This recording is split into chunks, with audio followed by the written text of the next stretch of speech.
dipersembahkan oleh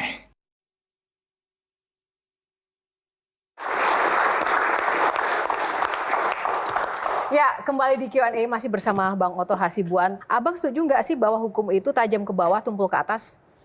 Ya, Sebagai advokat, prinsip itu, sekarang wamen? Ya, prinsip itu tentu kita tidak mau dong, harus tajam kemana-mana dong mestinya kan? Sekarang keadaan kita gimana? Ya, kalau saya melihat sih sebenarnya ini banyak perubahan mestinya saya lihat. Ya, kalau saya lihat dari pertemuan-pertemuan kita dengan pihak-pihak penegak hukum lain, niat mereka sudah banyak sekali untuk berubah. Tinggal sekarang ini menurut saya yang menjadi soal adalah legal culture-nya kita. Budaya hukum kita ini yang sulit berubah. Ya. Konkretnya budaya hukumnya seperti apa, Bang? Ya, kalau bicara konkret dengan pendek saya katakan bahwa kita sudah terbiasa punya praktek-praktek mulai dari kecil pun, umpama saya katakannya, kalau saya dulu mau pergi ke tempat om saya, ke tempat om gitu ya, tulang saya kalau orang Batak, ibu saya itu selalu bilang kalau kamu ke sana selalu bawa oleh-oleh ke sana, ya kan? Jadi maksudnya nangani perkara harus bawa oleh-oleh gitu kan? Ya bukan, ini budaya dasarnya. Ya itu terpengaruh lah. Iya, budaya dasarnya. Ya. Nah, kemudian yang menerima oleh-oleh kan biasanya kan selalu bagus kan. Tapi lama-lama juga si yang menerima oleh-oleh juga di dalam praktek bernegara sekarang. Jadi kalau umpamanya kita ada urusan di kementerian selama ini, walaupun nggak diminta oleh petugasnya, ada culture yang seperti itu. Saya datang dibantu, kita kasih sesuatu, diterima. Lama-lama orang ini juga kalau nggak ada orang datang minta tolong nggak dikasih, jadi nuntut juga. Nah ini legal culture yang paling dasar, Berarti misalnya benar dong Bang, ada anggapan bahwa orang yang nggak punya uang nggak mungkin dapat keadilan atau kecil kemungkinan mendapat keadilan. Kalau soal bahwa yang tidak punya uang kecil mendapat keadilan itu pesat. Saya kira di mana-mana di dunia ini seperti itu. Untuk melindungi rakyat kecil, no viral, no justice itu harus terus ditingkatkan. No viral, no justice itu salah satu faktor. Bohong kalau nggak ada. Kita juga di kementerian kalau ada viral kita langsung menangani. Itu bohong nggak ada. Tetapi tidak itu satu-satunya untuk bisa menangani suatu persoalan. Kalau viral kan menguntungkan juga kan buat pengacara, misalnya kasus kopi sianida tadi kan abang juga pro bono. Jadi ngetop gitu. Padahal jadi ngetop pro bono. Padahal pada kasus itu ya yang ditunjuk bersalah kalau saya tidak salah juga not difficult people gitu, bukan orang susah gitu ya. Jadi kenapa kemudian sampai ada keputusan pro bono padahal bukan orang susah? Apakah demi viral? Dia bukan orang susah tapi bukan juga orang mampu. Dia orang biasa-biasa saja. Seperti saya katakan dulu itu, saya waktu itu persis mau ke Alaska pada waktu itu, dia sudah ditangani oleh lawyer yang lain di polisi. Satu saat di tengah jalan ketika dia mau dibawa ke pengadilan, datang orang pada saya seorang lawyer membisikkan pada saya, katakan bahwa Bang Otto ada kasus-kasus begini-begini. Tapi dia tidak mungkin bisa bayar seperti rate-nya abang nih katanya. Saya bilang ada apa waktu itu. Jadi datanglah. Setelah saya bertemu saya lihat, kalaupun saya charge ini umpamanya Rp10, umpamanya pikiran saya ukuran 10% daripada fee saya pun, ini nggak berarti apa-apa buat saya. Padahal penderitaan dia sudah sangat luar biasa. Kedua, waktu itu memang saya bikin janji sama dia. Saya katakan, saya akan tangani kamu, tidak usah bayar apa-apa Rp1 pun kepada saya. Dengan catatan, kalau di perjalanan nanti saya temukan bahwa berdasarkan keyakinan saya dengan cepat, baik karena saya selidiki sendiri maupun karena pemahaman saya bahwa kamu sesungguhnya bersalah, saya akan mundur.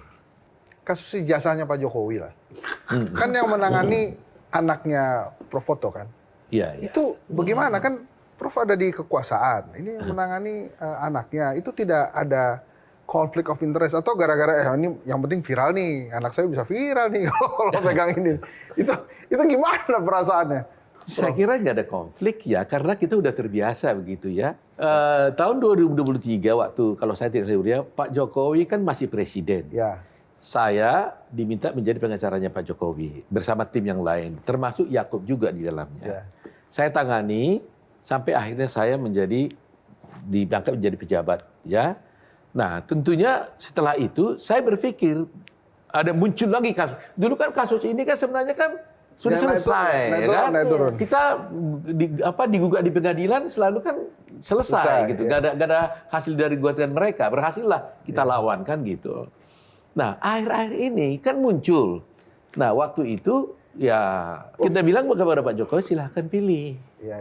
Saya pilih, teruskan aja. Oh, jadi itu Jadi pilihan Pak Jokowi, bukan tawaran dari Nggak Abang? bisa dong, kita nggak boleh menawarkan diri kan. Oke. Kita harus buka box dulu, karena ini adalah syarat utama untuk di Q&A, Bang. Kita pilih box nomor berapa, ada di belakang saya, 9 box. Kita tampilkan dulu, teman-teman. Oke, box gajah duduk. Nih. Ada nomor 1 sampai dengan 9, di dalamnya ada pertanyaan. Silakan Bang, pilih box nomor berapa? Nomor 2. Nomor 2, kita buka box nomor 2. Panggung keadilan. Oke, semangat dulu dong, semangatnya mana? Nah, pertanyaan box nomor 2 ini Bang Oto. Di balik panggung keadilan tema kita, pengalaman yang tak terlupakan dan paling membuat seorang Oto Hasibuan tercengang itu adalah saat kasus apa?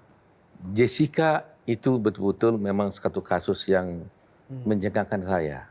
Iya. Walaupun ada satu kasus yang sebelumnya juga hampir sama sebelum dengan itu, tapi tidak dipublish karena belum ada pada waktu itu live TV. Itu Johnny Sembiring. Ya, Johnny Sembiring itu adalah seorang gangster besar waktu itu dikenal. Dia dituntut karena dituduh membunuh Letkol Stephen Adam.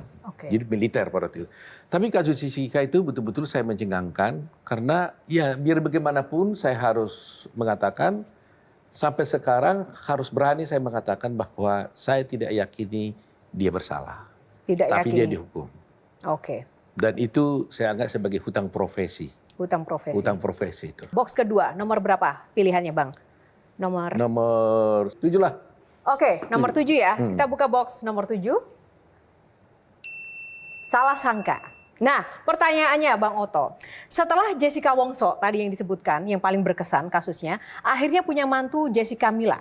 Nah, hidup Abang penuh dengan yang bernama Jessica ya. Nah, pernah ada kejadian lucu kah di mana ada kami dapati wartawan mau bahas tentang Jessica, Abang kira mau bahas kasus Jessica Wongso, ternyata malah bahasnya Jessica Mila. Nah itu gimana ceritanya Bang? Iya. Waktu itu saya diundang suatu wawancara media televisi, saya nggak sebut lah ya. Bayangan saya itu adalah kasusnya Jessica Wongso ya kan, karena itu yang viral waktu itu. Tiba-tiba masuk ke dalam di wawancaranya Jessica Mila ya saya kan bingung juga kan gitu, kenapa bisa terjadi begitu? Kenapa? Saya juga nggak bisa. Ditanya apa memangnya Bang waktu itu? Nah, dia akhirnya biasalah karena namanya ya televisi kan paling bisa tanya semua bagaimana hubungannya dengan mantu Jessica Mila gitu ya. Saya ditanyai bagaimana perkenalan dengan Yakob, ya saya bilang saya nggak tahu. Yakob yang harus ditanya gitu kan. Apakah baik hubungannya dengan Mila dan sebagainya itu. Itu memang satu hal yang lucu itu. Ini menarik Bang Hotman, kan teman lama juga ya, tahu seluk-beluk dan keluarga juga Bang Oto juga tahu. Ada nggak sih hal yang tidak diketahui publik yang Bang Hotman tahu tentang sosok profil Oto Hasibuan? Pusing gua. Kenapa? Dia pejabat, gua nggak bisa ngomong. Itu masalahnya. Ya kita waktu awal-awal saling tahu lah tahun 82. Ke daerah mana kita pergi aku tahu, tapi nggak boleh ngomong. Ada satu hal. Iya. Saya pernah kasus heboh banget, di mana seorang artis terkenal, mulanya biasa saja, tahu kan? Laporin saya ke polisi, ya. Waktu itu ada drama perasaan lah waktu itu ya. Saya lagi merenung karena tiap hari di media di mana-mana, bahkan istri saya notaris dikerubunin oleh wartawan. Di tengah malam, menjelang jam 10 malam, kan rumah saya sama dia dekat. Tiba-tiba saya lihat ada cowok pakai jas datang. Ting, ting, ting. Hah? Ini ngapain nih orang datang? Tahu-tahu datang, Oto ke rumah saya. Saya lagi duduk di depan. Hanya membisikkan. Saya waktu itu kan gangster bener. Rambut panjang, pistol saya 2. Pistol 2. Satu di sini, satu di sini. Ya, Banyak duit apa banyak musuh? banyak musuh, banyak duit. Karena waktu itu perkara Krismus semua hampir perkara gini saya pegang. Saya udah bilang 25 tahun Prabowo klien saya. Oke, Ya. terus? Terus tiba-tiba dia bilang, karena dia tahu satu pistol saya ini nggak ada suratnya. Jadi daripada nanti makin heboh, ada bahaya, udah amankan pistolmu katanya kan. Akhirnya pistol saya yang ada suratnya, saya kembalikan ke Polda. Yang gelap gua buang ke sungai di Kelapa Gading. Padahal itu harganya puluhan juta. Ini ngapain ini orang datang gitu loh. Tahu-tahu ada keluarga saya juga datang ke dia. Bujuk dulu Hotman itu agar jangan sampai ada masalah baru lagi. Gitu. Dari koruptor itu ada nggak yang you yakin sudah pasti bersalah tapi kau bela gitu nanya. Nah, ya kan ada Bang Hotman, makanya harus ditambahkan.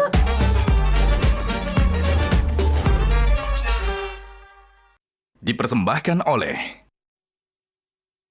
Jelajahi cara baru mendapatkan informasi. Download Metro TV Extend sekarang.